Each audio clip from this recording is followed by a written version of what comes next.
The average person, whether they're a leader, employee, any level, was spending about 2 hours per day in drama. Now, these are people working hard. They are knocking things out. They are busy. They are getting things done. At times, they're working a lot of hours, but at the same time, they're working hard with a bit of what we call a bit of a grudge.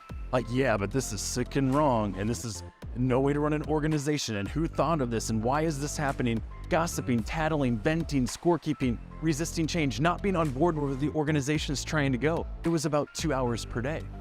Our keynote speaker, Vice President of People Evolution, Alex Dorr. He envisions a world where work is effortless and teams are drama-free. Everything that Alex does is designed to help people understand that success and happiness is their natural state as a human being, once the drama is gone. Reality-based leadership really is a modern leadership philosophy focused on our research on drama in the workplace. Now, some people hear that and they're like, whoa, but it's really these interferences that we all run into as human beings in our human condition that keep us from results and happiness at work. And so when people start to cite their circumstances as the reasons they can't succeed, what we know in reality-based leadership is that your circumstances are never the reason you can't succeed. They're simply the reality in which you must succeed. And so what we've done is looked at that research over the last 25 years of conventional leadership wisdoms, and we checked to see if those actually work and if they actually make work more effortless.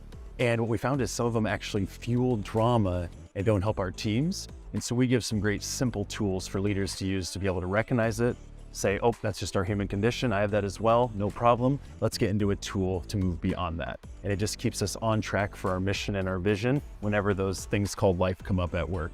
See, your stress or your team's stress is never caused from their reality. It's always from the story they make up about reality.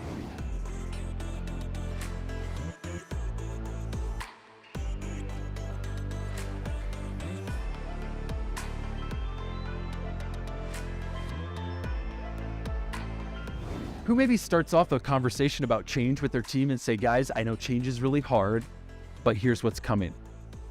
As we looked at this, we did some research on readiness.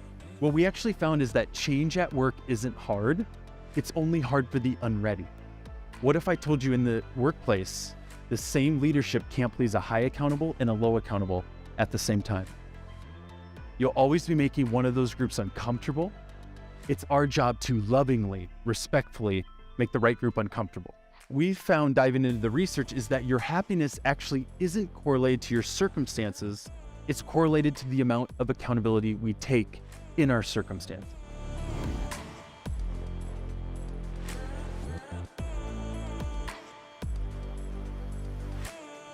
Our ego, to stay alive, it actually eats anger for lunch. It has to stay mildly irritated at most things in the world. And so it's constantly scanning the environment looking for insult, oftentimes where there isn't any. Venting is actually the ego's way of avoiding self-reflection. And why is that important? Self-reflection is the foundation of a mindset of personal accountability. So what do you suppose venting leads to more of? It leads to more venting. Have you noticed?